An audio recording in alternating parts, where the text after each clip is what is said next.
Wellington টেস্টের শেষ দিনের প্রথম সেশনেই কুপোকাত বাংলাদেশ। নীল ওয়েগনার ও টেন্ট বোল্টের বোলিংয়ে দ্বিতীয় ইনিংসে গুটিয়ে গেছে 209 রানে। আর ইনিংস ও 12 রানে জিতে সিরিজ নিশ্চিত করে নিয়েছে নিউজিল্যান্ড। ম্যাচ সেরা হয়েছেন রস টেইলর।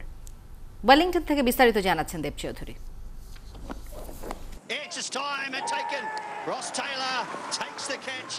সৌম্য মিঠুনের 57 রানের পার্টনারশিপ ভরসা জোগায়নি। সুযোগ পেয়েও ইনিংস বড় করতে পারেননি সৌম্য সরকার। টেস্ট হাফ সেঞ্চুরির কাছে গিয়েও শর্ট বলে কুপোকাত মোহাম্মদ মিঠুন। শেষ 15 টেস্ট ইনিংসে একটা 50 করা লিটন দাসের ফর্ম এবং টেস্ট খেলার মানসিকতা দুটো নিয়েই প্রশ্ন তোলার সময় হয়েছে। তাইজুলের আউটে সংশয় লাঞ্চের আগেই খেলা শেষ হয় কিনা।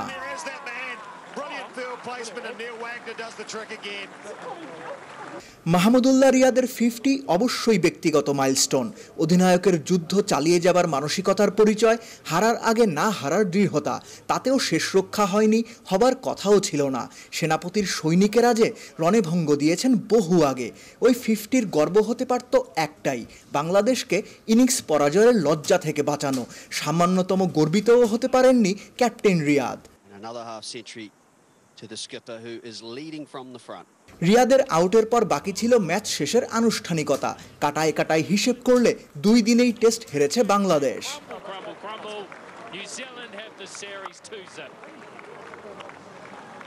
বাংলাদেশ ক্রিকেট বোর্ডের কর্মকর্তাদের মুখে প্রায়ই একটা আক্ষেপ শোনা যায়, ইংল্যান্ড, অস্ট্রেলিয়া, সাউথ আফ্রিকা তাদের দেশে বাংলাদেশকে টেস্ট খেলার আমন্ত্রণ জানায় না।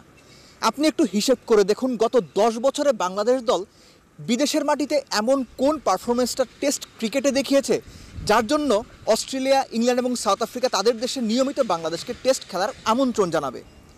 নিউজিল্যান্ডে পরপর 2 টেস্টে লজ্জাজনক হারের পর প্রশ্ন উঠেছে, সত্যিকার অর্থে বিদেশের মাটিতে 3 টেস্টের জন্য বাংলাদেশকে আমন্ত্রণ জানানো ঠিক কিনা। দেব চৌধুরী, 71, ওয়েলিংটন, নিউজিল্যান্ড।